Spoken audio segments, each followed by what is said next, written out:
back. So right now we're going to put this duct work, this one in for your exhaust. You're gonna put it here. Then this flex aluminum we're gonna extend to here. Then I'm going to make a hole in this section for our exhaust. Okay, and I will show you later how to do it. Okay, so we're going to drill a hole for our vent.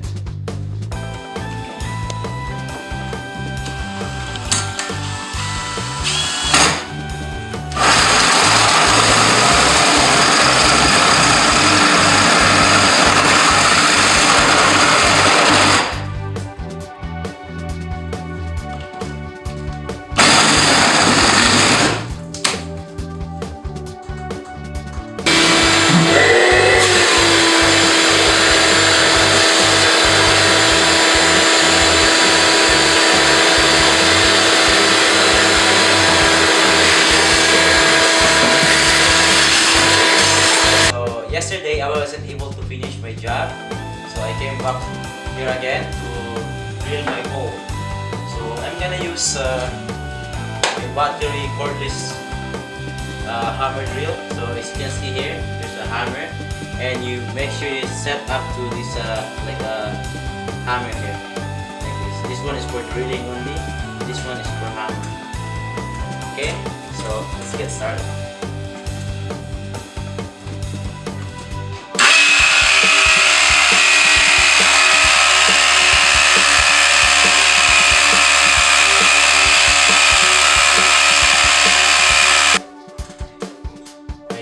Drilled the hole already, as you can see. So it goes straight through. So what I'm gonna do, I will put this one in there, and we'll put a 90 in there. Then 4 holes. You have to position it here. There's 4 like a top here too. This one here, 4.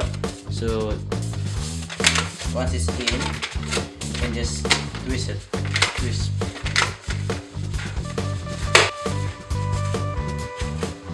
There you go. That's it.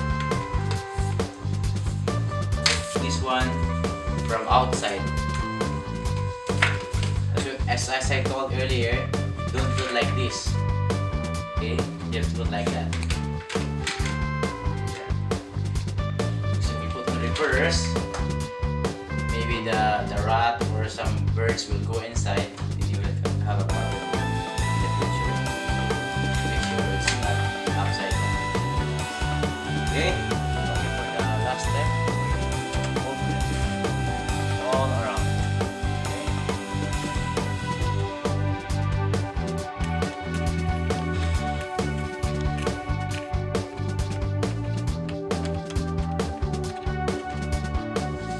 Okay guys, I did the vent outside already. I put foam on it, and as you can see now, this is my ductwork here inside.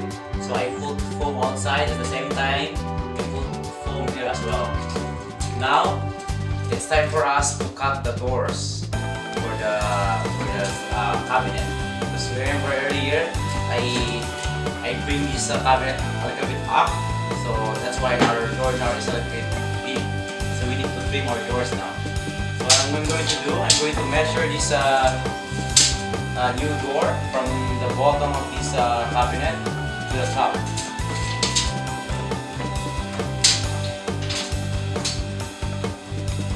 Around 13.5 inches. They're able to say. Okay, I will show you. So for you to able to cut that, you need to cut both sides, the bottom and the top. So I took the center of it, like I took 13.5 right there, 13.5 in the center. So I need to trim this piece here, I need to trim this piece here, and same thing with the other door. Same thing. I measure 13.5 in between, Need to trim this one. Need to trim this one. Okay? So let's go outside and cut this one out. Alright guys, we're going to cut this one. It's a safely reminder, if you don't know how to use this one, get somebody to do it or ask somebody to do it for you. Okay? You're gonna follow this line here.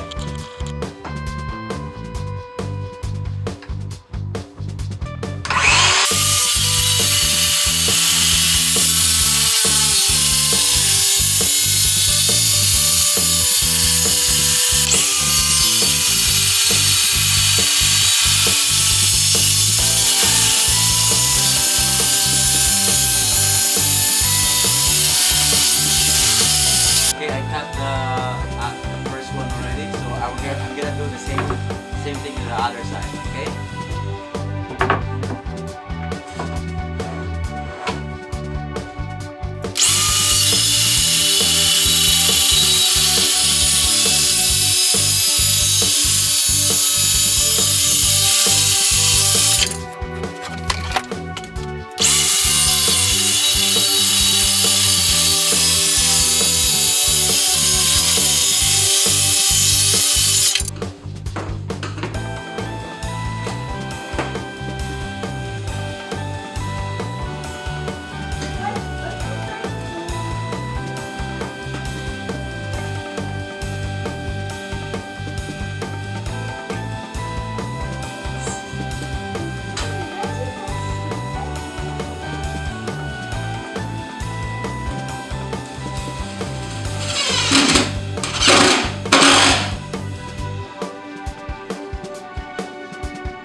Man!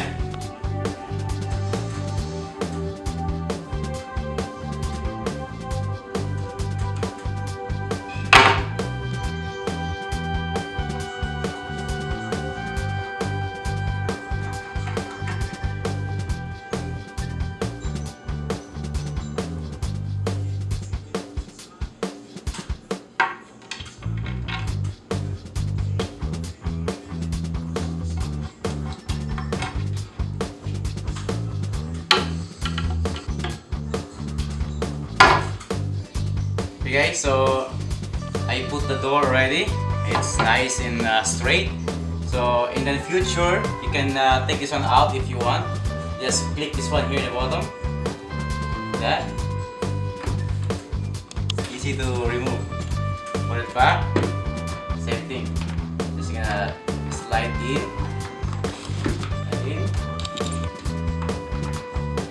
Like that. That's it. You can do the same thing at the other door as well.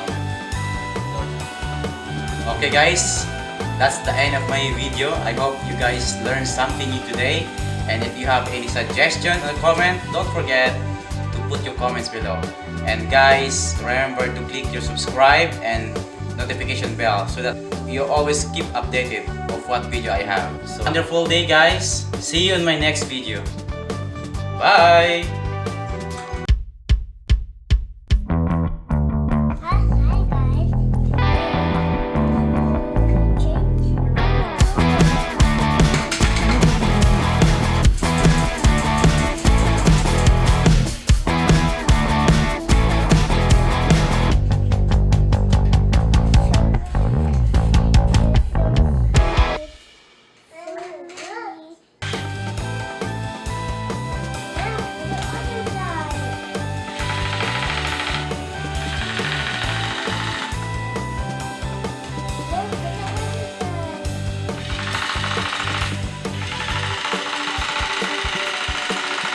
Whoa, good job.